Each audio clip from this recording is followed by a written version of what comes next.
Władaj nam Chryste. O, dzisiaj ten odcinek o metodach, którym poprzedzę film, analizę rozmowy dr Anny Mandreli z Grzegorzem Braunem. I to też będzie taki odcinek wstępny do większości moich materiałów. Bo to jest łącznik tego kanału, że wtedy staram się zabierać głos i krytyczny, kiedy bronię kogoś.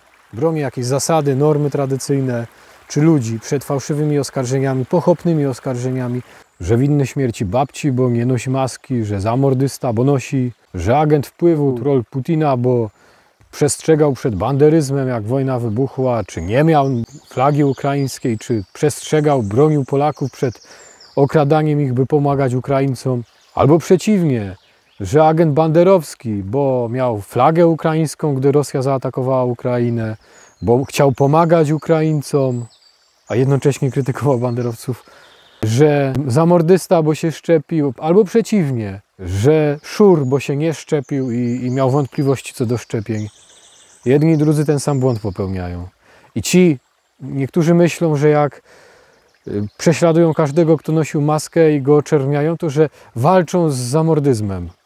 Nie, robicie to samo. Wpadacie w tą samą fałszywą alternatywę nieuczciwców, rozbijaczy, tylko odwrotnie ją wartościujecie. To jest ten sam błąd. A tu trzeba pokazać, że rozstrzygnięcie w tej sprawie, jak dozbrajać, jak się leczyć, jak walczyć przed wirusem, czy on jest, czy jest pandemia, czy nie, to są trudne sprawy. Tego ludzie nie mogą ustalić.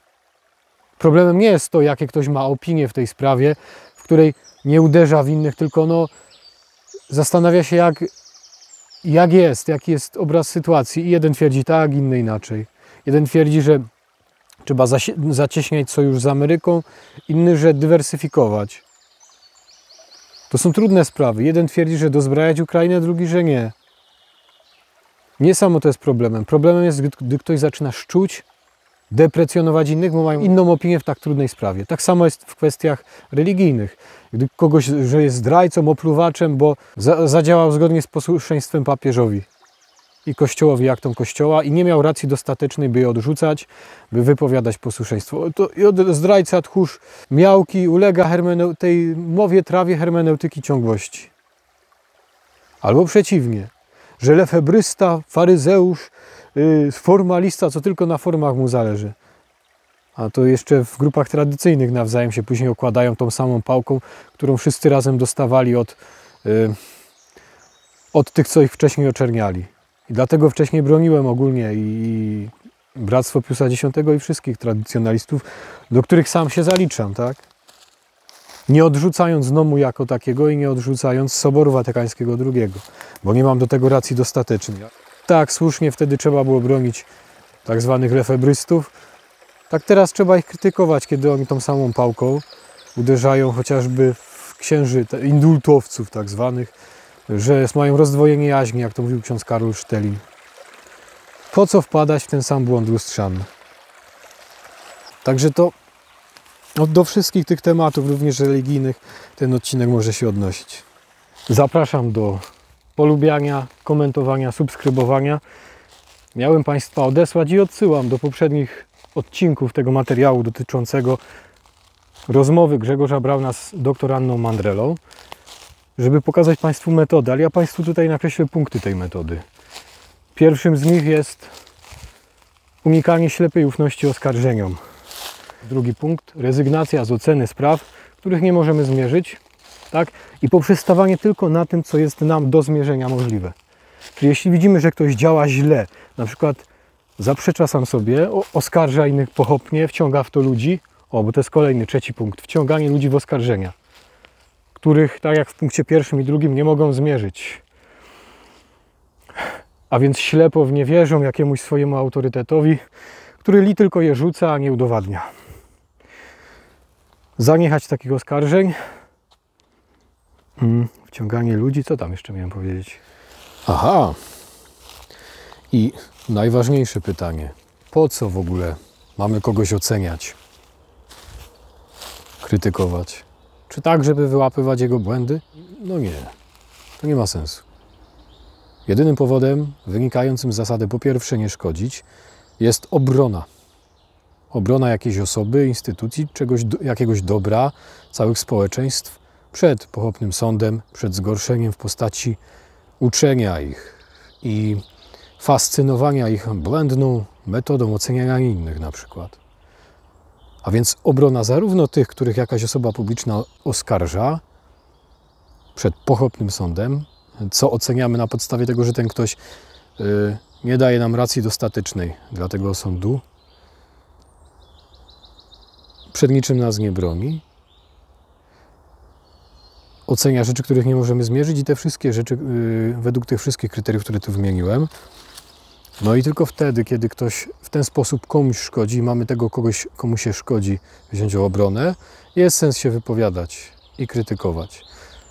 Tak samo, kiedy tym kimś, komu się szkodzi, są całe masy ludzi, których się wciąga w taką błędną metodę oceniania bez racji dostatecznej w sprawach, których nie mogą ludzie zmierzyć, a więc pozostaje im ślepa wiara oskarżeniom i utwierdza się ludzi w takiej nieodpowiedzialnej metodzie rozgrzebywania spraw, których nie mogą zmierzyć. I odwraca się ich uwagę od tego, co mogą zmierzyć, a więc choćby od tego, że jakiś sąd jest pochopny. I traktują go, jakby był pewnikiem. I to jest też kolejna sprawa. Kolejną rzeczą, której nas uczy, której uczy ludzi takie nieodpowiedzialne wydawanie takich opinii deprecjonujących, jest przesuwanie ich progu zadowolenia i działanie marketingowe narkotyczne, tak, jak działanie kostki rosołowej. Bo przecież w przekazie medialnym tych informacji tym, co pierwej decyduje o tym, że ludzie wierzą czy nie, jest ich zadowolenie na poziomie emocji. Zadowolenie z tego, jaka ta informacja, jakie to hasło niesie im emocje. Tak? Jeżeli przyzwyczajemy ich do takich mocnych oskarżeń, to później uczciwe, rzetelne argumentowanie wymaga trudu, a więc dla ludzi będzie szumem, nie przyjmą go, nie uwierzą w nie. Bo nie dostarcza im zadowolenia, sensacji, emocji. No i wtedy człowiek, który będzie uczciwie argumentował, będzie dla nich miałki, będzie tchórzem.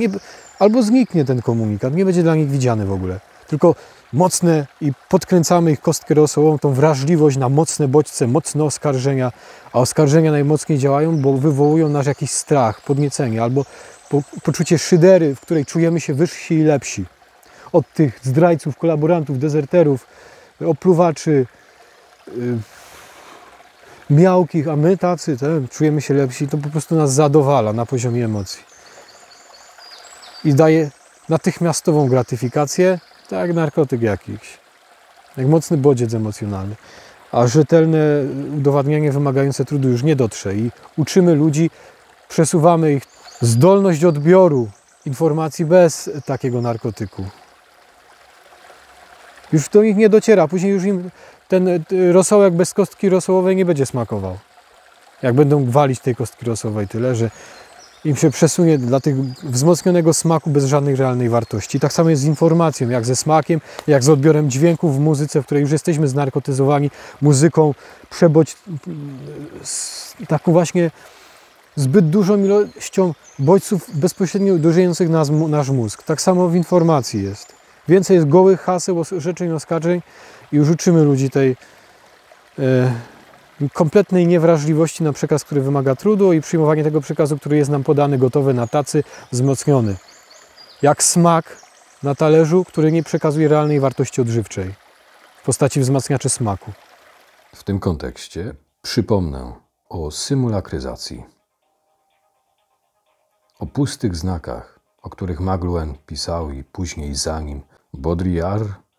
Przy okazji nie dajmy się złapać w pułapkę, że o czymś mówią lewicowcy, bo często przejmują to od prawicowców. Tak jak Gramsci od Kościoła przejmował metody marszu przez instytucje, obserwując społeczności tradycyjne, którego reprezentantem w Europie Zachodniej był Kościół katolicki, takim najsilniejszym, który do cech tradycyjnych dodał, nie zanegował właśnie rewolucyjnie, ale dodał to, co wydźwiga rzeczy ludowe do wyższej rangi. Nie neguje je, ale je wydźwiga.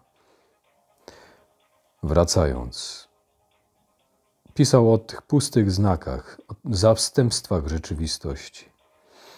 W neurobiologii dziś wiemy, o tym też asceci mówili, że przesyt bodźców, za dużo pogoń za większą ilością informacji, danych, bodźców, zadowalających haseł sprawia, że już do nas realne argumenty, bo trudne, bo wymagające wysiłku nie docierają, no bo mamy podane na tacy gole hasła, lepiej podbudzające nasze emocje.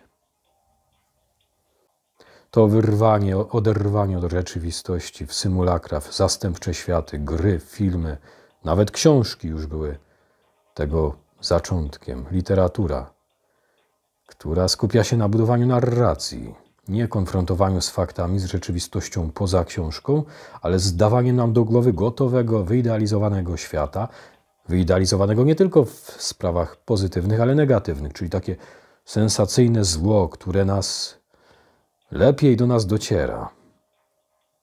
I w kontraście do niego sensacyjne dobro. Jedno i drugie w opowieściach jest fałszem. W efekcie, kiedy przestrzegamy ludzi przed realnym złem, realnym, a więc niewyidealizowanym, nieprzejaskrawionym, to bagatelizują. Mówią, że wymyślamy. Nie dociera to do nich. Tymczasem w rzeczywistości różnice między złem a dobrem w zewnętrznym wyglądzie, pozorach, nie są tak duże, jak nam się wydaje. Po ekspozycji na filmy, gry komputerowe, książki, gdzie z tych samych przyczyn, jeśli jakieś lekarstwo będzie uderzało w istotę powszechnego, najpowszechniejszego błędu podzielanego przez większość, to będzie równie silnie wypierane, niechciane.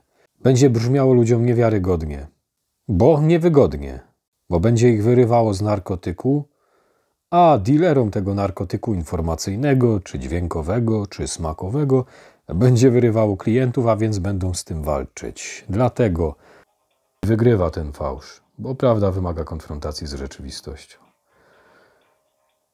O tym w książce Katologika już we wstępie, w takim, powiedzmy, że pierwszym rozdziale.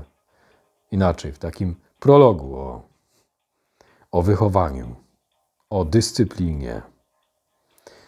Później około strony 304, 307 też o tym mówię.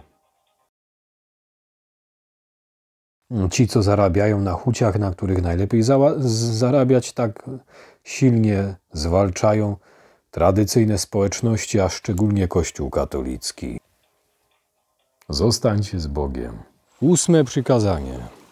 Polecam tutaj audiobook o obmowie na kanale Audioteka Apologetyczna, no i rozdział o 8. przykazaniu w Katechizmie katolickim świętego Piusa X. W ramach jego wykładów moralności katolickiej mamy zasadę, by nawet wad, grzechów bliźniego, o których wiemy, których jesteśmy pewni, nie wyjawiać, jeżeli to nie jest konieczne, by kogoś na przykład uchronić przed jakimś złem. A tym bardziej, kiedy my się tylko tego zła domyślamy. Kiedy nie jest ono jakimś grzechem, kiedy jest ono naszym przypuszczeniem, naszą interpretacją. I tu wchodzi kolejna zasada. Po pierwsze, nie szkodzić. Również wynikająca z 8. przykazania. Po pierwsze, nie szkodzić. Ani temu bliźniemu, którego zniesławiamy, ani ludziom, których uczymy metody nonszalanckiego, nieodpowiedzialnego szastania słowami deprecjonującymi drugą osobę. Zadajmy sobie pytanie, po co ją deprecjonujemy, po co ją krytykujemy, po co doszukujemy się błędu. I jak to robimy? Czy to jest krytyka na zasadzie takiej, wiesz co, ale tu popełniłeś błąd, ja bym to zrobił inaczej. No bo to jest fajna krytyka, tak? Co do rzeczy, ale kiedy go skompromitował się, zbłaźnił się, pogrążamy go w ten sposób. I to jeszcze nie podając żadnych dowodów, żadnych konkretów w sprawach śliskich, subiektywnych, interpretatywnych, to jest niegodziwe i to niszczy zarówno tą osobę, jak i ludzi. Całe masy ludzi, których uczy takiej metody. Takiej krytyki należy się wystrzegać i taką u innych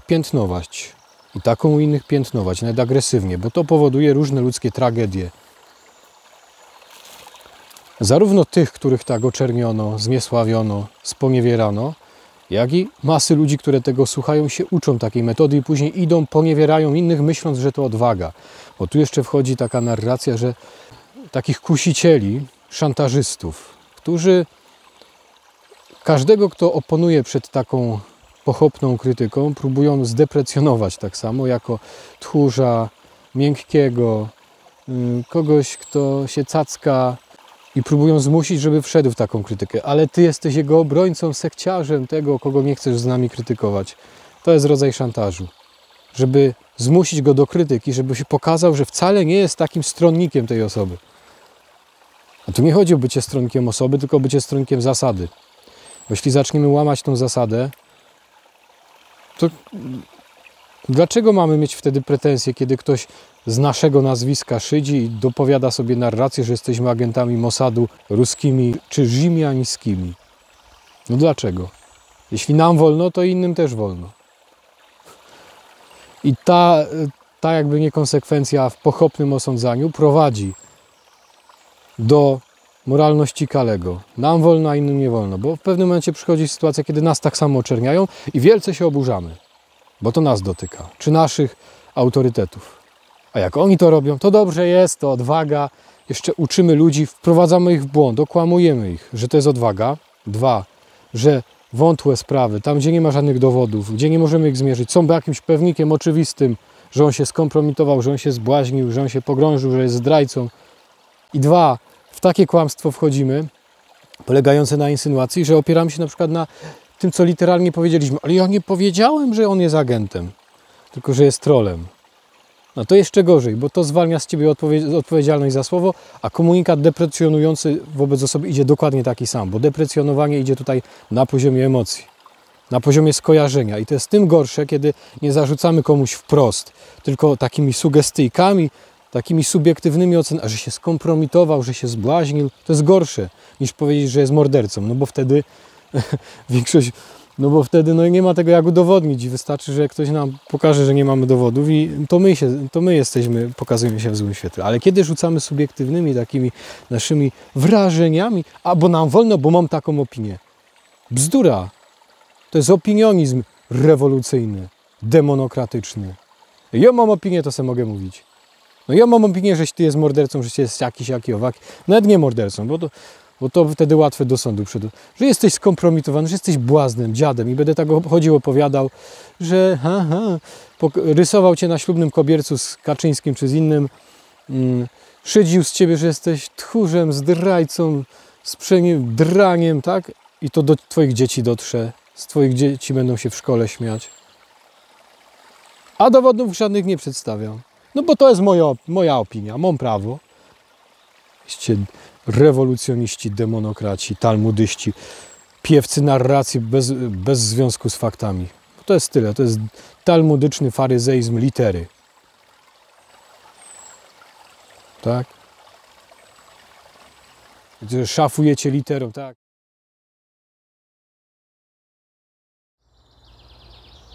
Tylko po to oskarżać, by obronić. Kiedy sprawa jest publiczna i publicznie się kogoś oskarża, to trzeba też publicznie oskarżyć. Nawet ostro. I żeby Państwu to zobrazować, o co chodzi. Jak dochodzę do tego, że ktoś działa nieuczciwie, oskarża kogoś pochopnie, zniesławia, stawia w złym świetle, a nie udowadnia tego, jeszcze wciąga w to całe masy ludzi, tak, w to oskarżanie, to poprzestańmy na tym, że ten ktoś stosuje nieuczciwą metodę oskarżania. Nie wchodźmy na przykład w domyślanie się, że skoro takiej metody, czy inne jakieś szkodliwe, błędne metody myślenia, inne manipulacje, skoro taką metodę stosuje, to podobną stosowała na przykład masoneria, czy jakaś inna tajna organizacja, więc jest masonem. Nie, to nie wynika. Bo takie błędne metody mogą stosować inne organizacje i to nas trochę gubi, bo co wtedy, kiedy masoneria zmieni nazwę, czy inne organizacje, albo inne organizacje się tak samo złe albo jeszcze gorsze pojawią, no to zmyli nasze tropy. Nie ma co tam się doszukiwać, że to na pewno masoneria, bo to może być ktoś po prostu kuszony przez złego. Mamy wszyscy skłonność do złego, po prostu sam z siebie, taką mamy ludzką naturę, może postępować źle. To nie znaczy, że jest masonem, że jest spiskiem w spisku jakimś antypolskim, że jest agentem komunistycznym, ruskim, amerykańskim, Mossadu. Nie, to nie znaczy. Może tak być, może jest, szczególnie jeśli metody podobne, ale może. My tego nie wiemy, więc pozostawmy to. Nawet jeżeli mamy mocne podejrzenia, poszlaki prywatne, zostawmy, bo nie mamy pewności. Skupmy się na tym, że źle działa, źle postępuje, albo dobrze postępuje, tak i tyle. Jest kolejne zagrożenie z tym związane. To znaczy etykietyzacja, taka jak analogiczna do przejęzykowienia i symulakryzmu, gdzie nie skupiamy się na istocie, czyli na danym złym mechanizmie, ale na przypadłości. Na tym, że to na nazwie masoneria, na zewnętrznych przejawach. A to jest element też tej talmudycznej faryzeizacji, skupiania nas na literze, na znaczku, który już może być całkiem w dobie symulakrów, marketingu, przemedializowania, co opisywałem w innym materiale, mogą być oderwane od faktów, mogą być przyklejone, tak jak etykietka z napisem lekarstwo może być przyklejona do butelki, w której jest trucizna, co opisałem w książce Katologika już dawno, przy okazji opisu przejęzykowienia i innych tam. No i co się wtedy dzieje? Szukamy łapczywie wszędzie czegoś, co nam przypomina masonerię, modernistów, niszczenie tradycji, a nie zauważamy przez to, odrywamy swoją uwagę od istoty, bo jest może trudniejsza do wyłapania, od tego, czy ta substancja w środku, jakie ma działanie, jakimi metodami działa. I możemy przez to nie zauważyć, kiedy sami zaczynamy robić to, czego tak uporczywie szukamy w etykietach. Sami zaczynamy łamać tradycję w imię obrony tradycji. Mówić o uczciwości, a łamać zasady uczciwości. I dajemy się wpuścić w maliny fałszywych alternatyw oponenta. Zaczynamy robić to, co nasz oponent. Wobec własnych grup i konflikty w naszych grupkach zaczynają pączkować, co prowadzi do efektu, który opisałem w katalogice jako stłuczony kryształ w ramach przesadnej idealizacji związanej z medialnymi obrazami i oczekiwaniami tego, co nas zadowala, budowanymi przez tych, co narkotyki nam wpychają, wyidealizowanych bodźców, obrazów, sensacji. W efekcie może dojść do takiego paradoksu, że jeżeli ktoś oderwie się od nas, bo już nie chce razem z nami oskarżać, bo widzi, że nie ma racji dostatecznej, nie ma kompetencji, że ślepo wierzy w jakieś oskarżenia swoim autorytetom przeciwko na przykład papieżowi, to my mu dopiero wtedy zarzucamy, że on się mądrzy, że on nie ma kompetencji, żeby tutaj oceniać naszych uczonych, mądrych ludzi i oni wiedzą. No zaraz. No ale przecież on właśnie, dlatego że nie ma tej kompetencji i dostatecznej racji, dlatego oderwał się od was i przestał razem z wami krytykować i tą krytykę krytykuje. Bo w hierarchii, którą w deklaracjach sami uznajecie, ten papież jest ponad waszymi autorytetami, które papieża krytykują. A więc de facto on sam musiałby, nie mając kompetencji rozstrzygać, kto ma rację, czy papież, czy ci uczeni arcybiskupi, musiałby sam rozstrzygnąć, czy wierzyć papieżowi, czy arcybiskupowi. A jak nie ma kompetencji, to jest rozstrzygnięcie na ślepą wiarą. I akurat wtedy uderzacie piersi tak jaskrawo tym argumentem, którym tak naprawdę obalacie nie jego, ale w istocie własną postawę. Ale tego nie widzimy, jeżeli jesteśmy zanurzeni w skupianiu się na pozorach.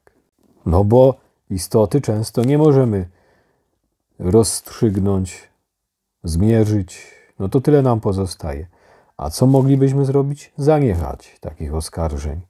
Tylko wtedy często cały gmach naszej grupy by się zawalił, bo okazuje się, że ona jest na tych oskarżeniach ufundowana i nic nie pozostanie z tej tak budowanej na tych oskarżeniach tożsamości. Wystarczy. Bo możemy spalić. Nawet jak prowadzimy jakieś śledztwo, to przed czasem możemy spalić i wtedy, nawet jeśli trafimy, bo możemy trafić, to sama ta metoda strzelania na samych podejrzeniach prowadzi na manowce, bo choćby nawet ktoś rzeczywiście był tym, o kogo go podejrzewamy, to uczymy siebie i innych tej błędnej metody podejrzewactwa, która w 90 przypadkach może się okazać prawdziwa, a w 10% może się okazać nieprawdziwa. No i wtedy takiego człowieka utwierdzimy w jego błędzie, bo on poczuje się pokrzywdzony, że go fałszywie oskarżamy i nauczymy ludzi tej błędnej metody podejrzewania. Jak raz sobie pozwolimy na takie podejrzenia, to się do nich przyzwyczaimy i sobie później będziemy i my, i inni będą sobie pozwalać nonszalancko na takie pochopne oceny i kiedyś one w nas uderzą. Bo nam się zdarzy kiedyś zadziałać już nawet nie będzie podstaw takich realnych, bo już ludzie nie będą się skupiać przez to na mierzalnych, na tym, co mogą zmierzyć, że jest złe, że jest szkodliwe, niesprawiedliwe, tylko będą na tym, co mocniejsze. A mocniejsze jest oskarżenie, że mason, że agent Mossadu, że agent Ukrainy, że agent Rosji i tak dalej. I już ludzie nie skupią się na tym, że dostrzegliście metodę, tylko na tym mocniejszym, na tej kostce rosołowej bodźcu mocniejszym, tym, co ich bardziej pobudza ich emocje, więc że mason, że tajna organizacja, spisek. I skupią się na tym, czego nie wiecie, co jest niepewne, a odwróci się ich uwagę od tego, co pewne, co mierzalne, ale co przez to mniej sensacyjne, mniej pobudzające emocje i od tego się odwróci uwagę ludzi. Takie są skutki tej błędnej metody. Dlatego też jak przed laty w trakcie COVID-a brałem udział w tych protestach, to tam było podkreślana tylko kwestia wolności, a starałem się wtedy w wywiadzie z Grzegorzem Braunem, który na kanale Pobudki Kraków publikowałem, zwrócić uwagę na zasadę po pierwsze nie szkodzić. Na to, że nie tylko w kwestii medycznej, ale w kwestii 8 przykazania cała ta narracja covidowa szkodzi ludziom. Bo to jak jest, co tam szkodzi, co nie, co do kwestii medycznych, to jest trudne do rozstrzygnięcia. Tutaj można mieć różne opinie. Natomiast faktem jest, że to są tylko opinie i tutaj trudno o rozstrzygnięcie. Ludziom trudno zmierzyć, kto ma rację w tej sprawie. Dlatego nie wolno i szkodzeniem jest deprecjonowanie ludzi, że na przykład wątpią, nie chcą nosić masek, nie chcą się szczepić, czy że na przykład chcą się szczepić. I dlatego większość tych protestujących wpadała w lustrzany błąd, dawała się wciągnąć w tą fałszywą alternatywę i tak jak tamci deprecjonowali ludzi, którzy się nie chcieli szczepić, nosić masek, tak ci zaczęli deprecjonować tych, co noszą maski. I w ten błąd niestety wszedł Grzegorz Braun, tak samo jak z tym wytykaniem innym, że mieli flagę ukraińską. A co w tym złego, że ma ktoś flagę ukraińską, wspiera napadnięty naród? A ja jestem zwolennikiem tego, żeby wspierać napadniętych Irańczyków, Palestyńczyków, a jednocześnie napadniętych też mieszkańców Izraela, tak? Nawet w akcji odwetowej. No, jest wojna, ma swoje prawa, o ile to prawami można nazwać w dzisiejszym świecie, ale niewinni ludzie cierpią, którzy nie są zaangażowani w wojnę. I tak samo na Ukrainie. Wielu Ukraińców, to jest też paradoks, którzy cierpią od lat od banderowców na Ukrainie, bo na przykład ich rodziny ratowały Polaków. Teraz jeszcze dostają od Polaków, bo hurtem się ich wrzuca do worka banderyści, ci źli Ukraińcy. I to też jest złe.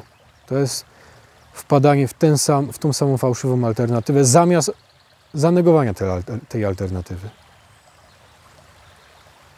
Na to starałem się zwrócić uwagę. Niestety mało kto to podchwycił. 8 przykazanie i zasada po pierwsze nie szkodzić w takim wymiarze też oskarżeń. I nie tylko medycznym, bo to jest trudna sprawa, ale przede wszystkim informacyjnym. Bo to, że ktoś nas szantażuje i zmusza do stanowiska w sprawie trudnej i niewiadomej, której nie możemy zmierzyć, to jest mierzalne już. To już możemy zmierzyć.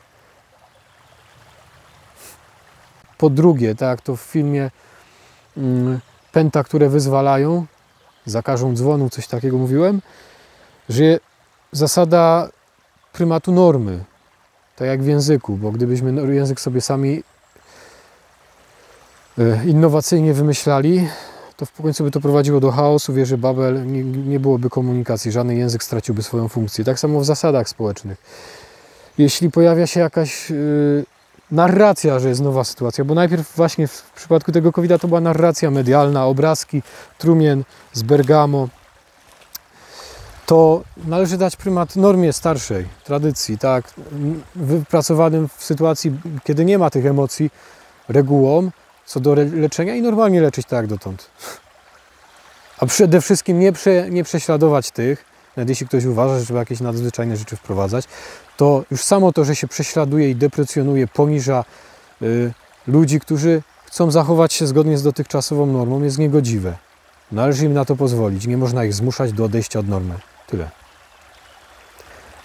Bo nie macie ku temu racji dostatecznej, ani wy, ani oni tym bardziej nie mają racji dostatecznej, narzędzi, by zweryfikować wasze innowacyjne teorie na temat nagłej sytuacji pod wpływem emocji. Niech działają jak dotąd. Zostańcie z Bogiem.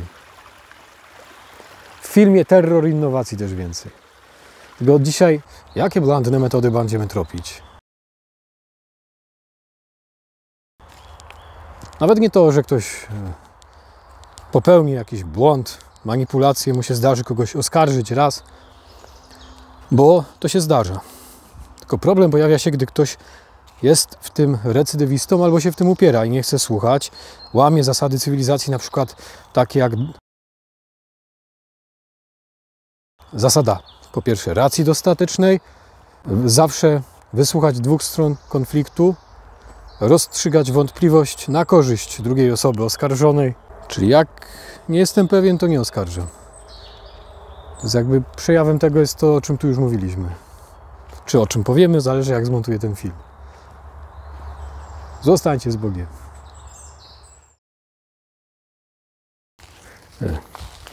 Tak jak to usłyszałem od ludzi, z którymi robiłem badania terenowe na wsi, to ciekawe, że wielu z miasta robiło, akurat jestem ze wsi, to miałem zawsze łatwiejszy dostęp.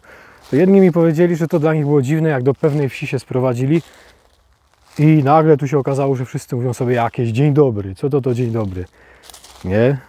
No i to samo usłyszałem od takiej pani chyba na Bukowinie tam, w Rumunii, Polsce, z tych górali czadeckich, co przyjechali tam dawno temu, że też u nich się nie mówi żadne dzień dobry, tylko pochwalony. To jest jakiś wymysł rewolucyjny.